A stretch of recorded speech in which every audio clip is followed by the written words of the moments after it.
नागपूरच्या कळमेश्वर पोलीस ठाण्याच्या हद्दीतील वेणा जलाशयात बोट उलटल्याने नागपूरचे 7 विद्यार्थी बुडाल्याची घटना घडली। एकूण 11 जण फिरायला गेले होते, त्यातील 3 जणांना वाचवण्यात यश आले तर एकाचा मृत्यू झालाय, तर अजूनही 7 जणांचा शोध सुरू आहे। रविवारी संध्याकाळी 7:30 वाजण्याच्या दरम्यान ही घटना घडली आहे। या घटनेतील 3 विद्यार्थ्यांना सुखरूप बाहेर काढण्यात यश आलं तर एकाचा मृतदेह आढळलाय। अंधार झाल्यानं अर्ध्या तासानंतर शोध मोहीम थांबवण्यात आली। आज सकाळपासून पुन्हा या ठिकाणी शोध मोहीम राबवण्यात येणार आहे। या दुर्घटनेची माहिती तब्बल 2 ते 2.5 तास उशिरा मिळूनही कळमेश्वर पोलिसांना प्रसंगावधान दाखवत घटनास्थळी लगेच बचावकार्य सुरू केलं। मासेमारी करणारे आजूबाजूच्या गावातील कोळी तसंच अग्निशमन दलाला मदतीसाठी बोलावून रात्री 9:30 वाजेपर्यंत जलाशयातून 3 मृतदेह बाहेर काढण्यात आले। दरम्यान अंधारामुळे बचावकार्यात मोठा अडचण निर्माण झाला असला तरी पोलीस आणि प्रशासनाचा ताफा बचावकार्यात गुंतला होता। दरम्यान ही दुर्घटना होण्याच्या अगोदर काही काळापूर्वीच या तरुणांनी आपला व्हिडिओ शेअर केला होता।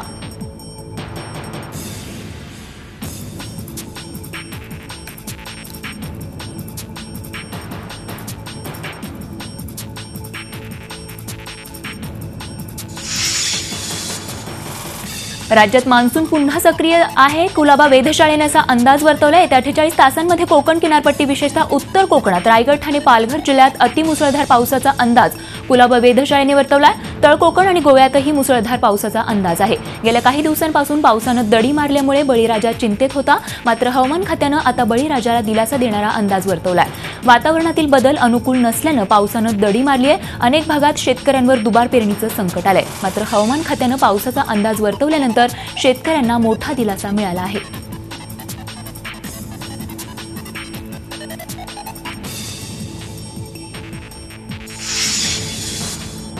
शेतकरी कर्जमाफीबाबत प्रमुख भूमिका निभावणाऱ्या सुकाणू समितीच्या वतीनं राज्यव्यापी जनजागरण यात्रा सुरू करण्यात येते। आजपासून नाशिक येथे भव्य एल्गार सभा घेऊन या जनजागरण यात्रेची सुरुवात करण्यात येणार आहे। सुकाणू समिती संपूर्ण राज्याचा दौरा करणार असून प्रमुख 14 ठिकाणी भव्य जाहीर सभांना संबोधित करणार आहे। राज्य सरकारने कर्जमाफी संदर्भात केलेल्या फसवणुकीविरोधात यात्रेतून जनजागरण केलं जाणार असून संपूर्ण कर्जमुक्ती आणि स्वामीनाथन आयोगाची अंमलबजावणी या प्रमुख मागण्यांसाठी लढ्याची दिशा ठरवली जाणार आहे। या जनजागरण यात्रेत शेतकऱ्यांच्या मनातील या भावना समजून घेऊन लढ्याची पुढील रणनीती ठरवली जाणार आहे।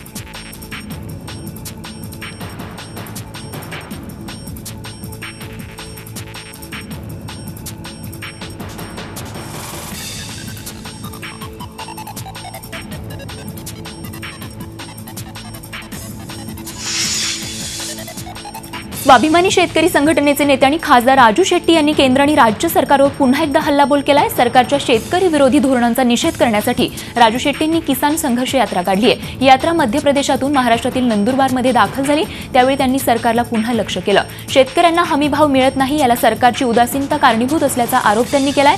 अल्पशी कर्जमाफी देऊन सरकारने शेतकऱ्यांची थट्टा केल्याचा आरोपही त्यांनी केलाय। याशिवाय जीएसटीवरही शेट्टी यांनी तोंडसूक घेतलं।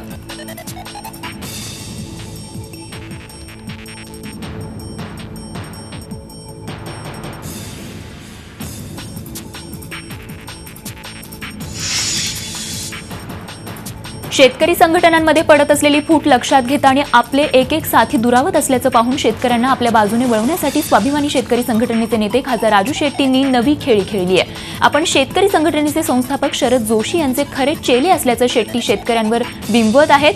धुळ्यातील शेतकरी परिषदेत त्यांनी आपल्या भाषणात वारंवार शरद जोशी यांचा उल्लेख तर केलाच, मात्र त्यांच्या विचारांवर आपण चालत असून मीच त्यांचा खरा चेला असल्याचं शेट्टी यांनी ठासून सांगत शेतकऱ्यांकडून सहानुभूती मिळवण्याचा प्रयत्न केला।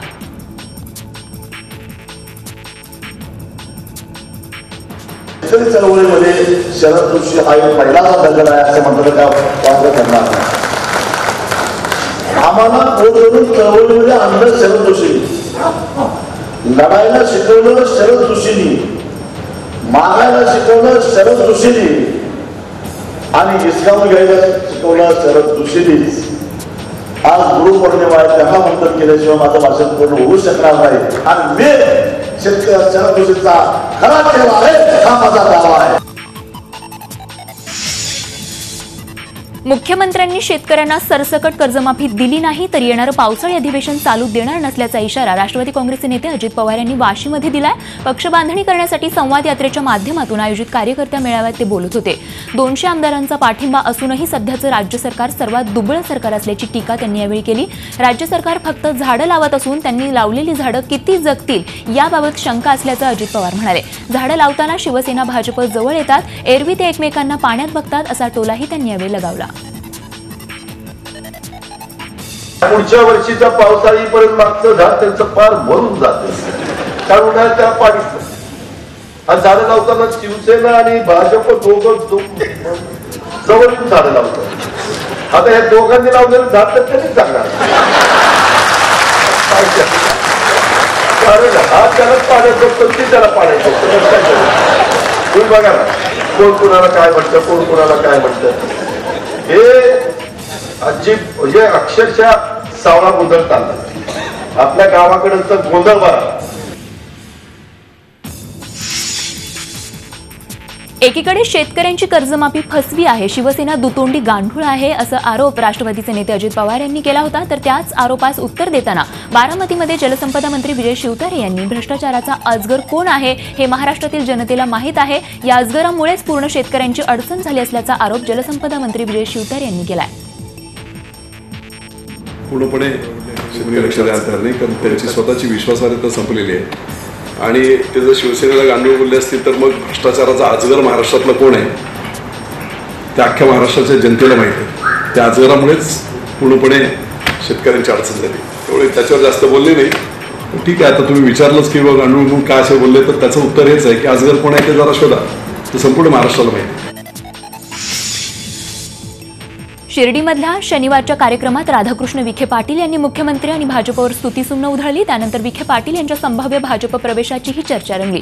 विखे पाटील यांच्या मुख्यमंत्री आणि भाजप प्रेमावर काँग्रेस प्रदेशाध्यक्ष अशोक चव्हाण यांनी तीव्र नाराजी व्यक्त केली आहे। जे काही विचारायचंय ते विखे पाटील यांनाच विचारावं अशी प्रतिक्रिया देत अशोक चव्हाण यांनी अधिक काही बोलायला स्पष्ट नकार दिला।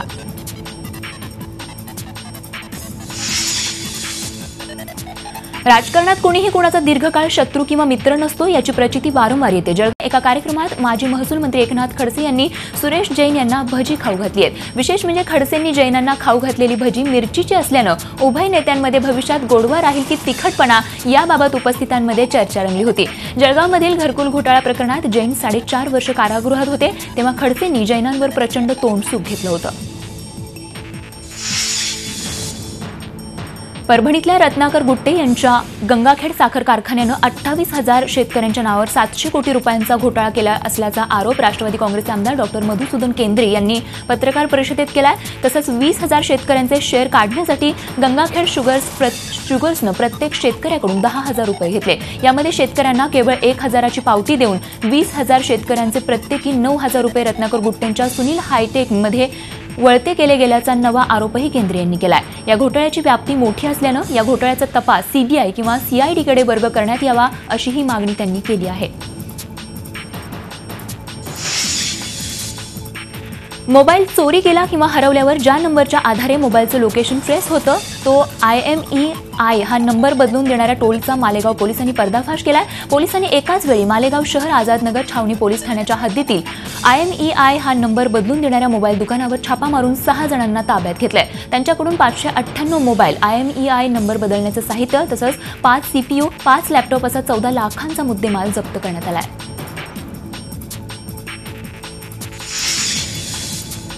हॉटेलमध्ये जेवणासाठी गेल्यावर मैत्रिणीची ओळख करून न दिल्यामुळे तरुणाला जीवे मारण्याचा प्रयत्न केल्याची घटना घडली। या प्रकरणी मुंडवा पोलीस स्टेशनमध्ये गुन्हा दाखल करून तिघांना अटक करण्यात आली आहे। प्रणव दातार, अमोघ रानडे, गुरुबीर सिंग लांबा अशी अटक केलेल्यांची नावं आहेत। पार्थ व्यास हा मित्र शंतनू राय आणि त्याच्या 2 मैत्रिणींसह बुधवारी रात्री मुंडवा परिसरातील लोकल गॅस्ट्रो हॉटेलमध्ये जेवणासाठी गेले होता। त्यावेळी प्रणव दातार तिथे आला आणि तुझ्या मैत्रिणीसोबत ओळख करून दे असं त्यांनी म्हटलं, मात्र त्याने नकार दिला। याचाच राग आल्यानं त्यांनी हॉटेलमधून बाहेर आल्यानंतर पार्थला आणि त्याच्या सहकारी असलेल्या मैत्रिणींना मारहाण केली।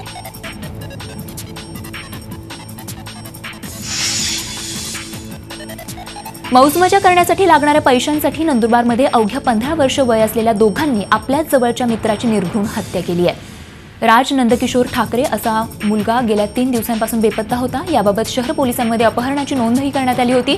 शनिवारी सकाळी खामगाव रस्त्यावर या मुलाचा मृतदेह आढळून आला। त्याच्या गळ्यावर जखमा आढळून आल्यानं घातपात असल्याचा संशय व्यक्त करण्यात येत होता। त्याच दृष्टीनं पोलिसांनी तपास केला असता राजच्या 2 अल्पवयीन मित्रांनी त्याचा खून केल्याचं समोर आलंय। खून केल्यानंतर या मित्रांनी राजच्याच घरी चोरी देखील केली होती।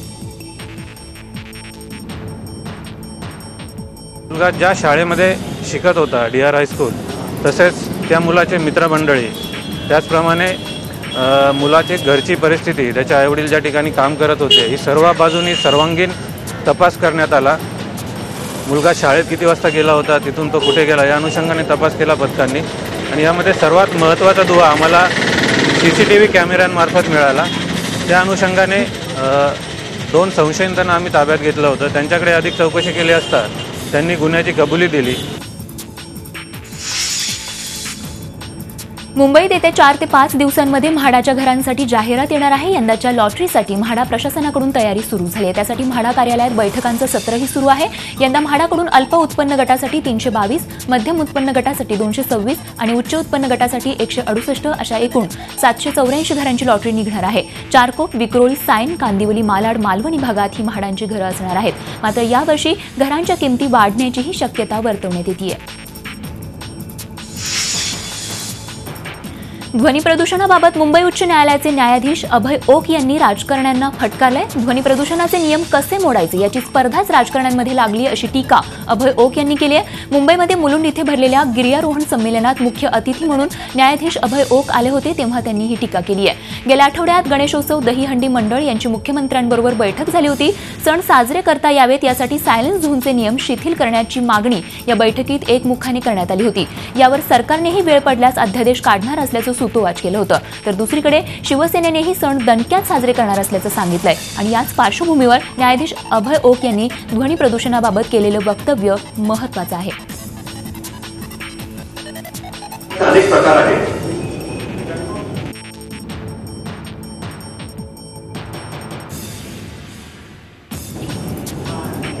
हवेचं प्रदूषण आहे, पाण्याचं प्रदूषण आहे, आपल्या मनाचं प्रदूषण आहे, ध्वनी प्रदूषण आहे। ध्वनी प्रदूषणाबद्दल बोलणार नाही कारण त्याचा खटला माझ्याकडे चालू आहे। आणि ते ध्वनी प्रदूषणाचे नियम कसे मोडायचे याच्यात पुढे जाण्याचं चळवळ लागलेली आपल्या राजकारण्यांमध्ये, त्यामुळे त्याविषयी मी जास्त काही भाष्य करणार नाही।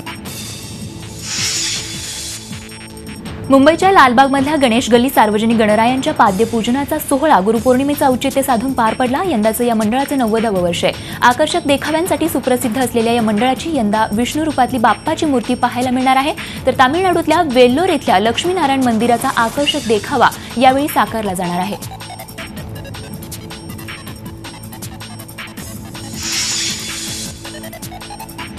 रविवारी कल्याणकरांना अनोखा फ्लॅशमॉब पाहायला मिळाला। या फ्लॅशमॉबमध्ये चक्क श्री गणरायाचे वाहन असलेला उंदीर मामा पर्यावरणपूरक गणेशोत्सव साजरा करण्याचा निरोप घेऊन सर्वांसमोर आला।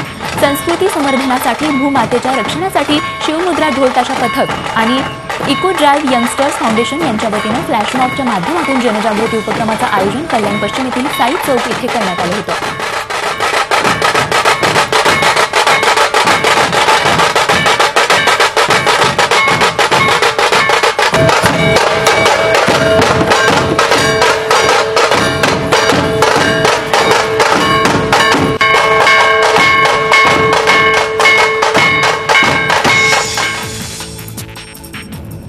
गुरुपौर्णिमेनिमित्त परभणी जिल्ह्यात असलेल्या पाथरी इथल्या साईबाबांच्या जन्मस्थानी गुरुपौर्णिमेनिमित्त एक दिवसीय उत्सवाचं आयोजन करण्यात आलं होतं। जिल्हाभरातील भाविकांनी इथे साईबाबांच्या दर्शनासाठी पाथरीत हजेरी लावली। साईबाबांना गुरु मानण्याची परंपरा आहे। या गुरुपौर्णिमेनिमित्त असंख्य भाविक गुरुचरणी सहृदय होण्यासाठी साईबाबांच्या मूळ जन्मस्थानी दाखल झाले होते। तर परभणी जिल्ह्यातील गोदा काठावर वसलेल्या गुंज इथल्या दत्त मंदिरातही भाविकांनी गुरुदर्शनासाठी गर्दी केली होती। गुरु शिष्याची परंपरा असलेल्या गुंज इथे दत्ताचं जुनं मंदिर आहे। यासाठी योगानंद सरस्वती, चिंतामणी महाराज आणि छन्नूभाई महाराज यांचं समाधीस्थळही आहे। भक्तांनी गुंज इथे दाखल होऊन दर्शनासाठी रीग लावली होती। मोठ्या उत्साहात आणि भक्तिभावाने इथे गुरुपौर्णिमा साजरी करण्यात आली। आसाममध्ये मुसळधार पावसामुळे भीषण पूरस्थिती निर्माण झाली आहे. पुरामुळे आसाममधील अनेक गावं पुराच्या पाण्याखाली गेली आहेत. पुराने इथलं जनजीवन पूर्णपणे विस्कळीत झालंय. आसाममधील पुरात आतापर्यंत 26 जणांचा बळी गेलाय. आसाममधील जवळपास 15 जिल्ह्यांना पुराचा वेढा बसला असून 5 लाख नागरिकांना याचा फटका बसलाय. मृतांच्या नातेवाईकांना आसामच्या मुख्यमंत्र्यांनी 5 लाख रुपयांची मदत जाहीर केली आहे. दरम्यान आसाममधील या भीषण पूरस्थितीच्या पार्श्वभूमीवर पंतप्रधान नरेंद्र मोदी यांनी ही चिंता व्यक्त केली आहे. त्यांनी तत्काळ आसामचे मुख्यमंत्री सर्वानंद सोनोवाल यांच्याशी चर्चा केली. पूरस्थितीचा सामना करण्यासाठी केंद्र सरकार राज्य सरकारला सर्वतोपरी मदत करण्यास तयार असल्याची ग्वाही मोदींनी यावेळी सोनोवाल यांना दिली आहे.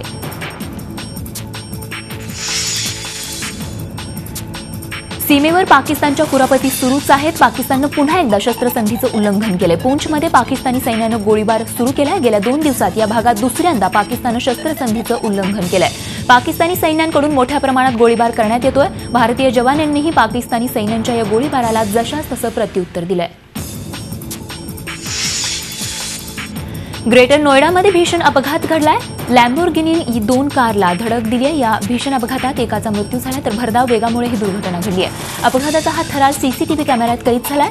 नोएडामधील सेक्टर 135 मध्ये ही दुर्घटना घडली आहे. वेगाचा थरार आणि ओव्हरटेक करण्याच्या नादात गाड्यांची कशी धडक झाल्याची या व्हिडिओमध्ये तुम्ही बघू शकता.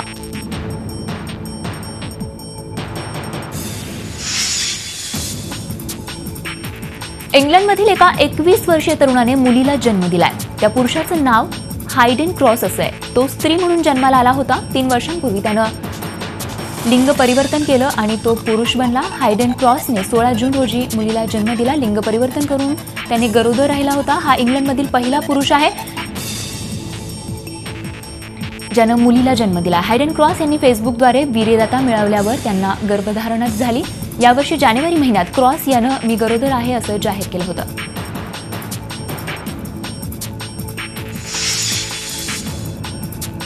उत्तर कोरियाला अणुबॉम्ब बनवण्यापासून रोखण्यासाठी काही काळ लागू शकतो. मात्र अमेरिका आणि चीन मिळून उत्तर कोरियाला रोखू असं मत अमेरिकेचे राष्ट्रपती डोनाल्ड ट्रम्प यांनी G20 परिषदेत व्यक्त केलंय.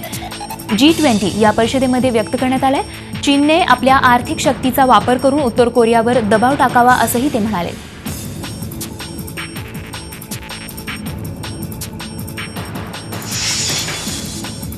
G20 परिषदेत आपली आणि अमेरिकेचे राष्ट्रपती डोनाल्ड ट्रम्प यांची भेट यशस्वी झाल्याचं रशियाचे राष्ट्रपती व्लादिमीर पुतिन यांनी सांगितलंय. त्याचबरोबर अमेरिकेच्या अध्यक्षपदाच्या निवडणुकीदरम्यान हॅकिंगमध्ये रशियाचा कुठलाही सहभाग नसल्याचंही त्यांनी म्हटलंय.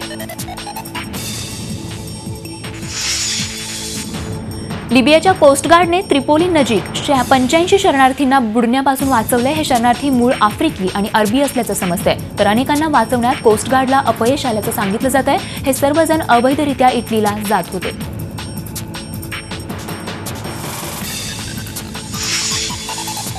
इराकी सैन्य कोणत्याही क्षणी आयसिसचा गड मानल्या जाणाऱ्या मोसुलवर कब्जा करू शकतं. इराकी सैन्याच्या दाव्यानुसार काही तासात मोसुलला आयसिसच्या ताब्यातून मुक्तता मिळेल. दरम्यान सैन्याला सर्वात अधिक धोका आत्मघातकी दहशतवाद्यांपासून आहे, ज्यामध्ये महिलांचा अधिक सहभाग आहे.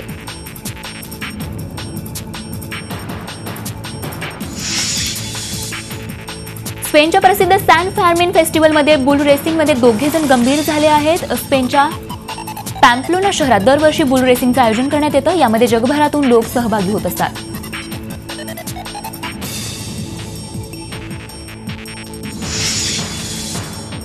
जपानच्या दक्षिण पश्चिमी भागात आलेल्या वादळानंतर रेस्क्यूचं काम सुरू आहे. महाभयंकर वादळामुळे आतापर्यंत 16 लोकांचा मृत्यू झाला. अनेक भागात भूस्खलनही झालंय. हवामान विभागानं मुसळधार पावसाची शक्यताही वर्तवली आहे.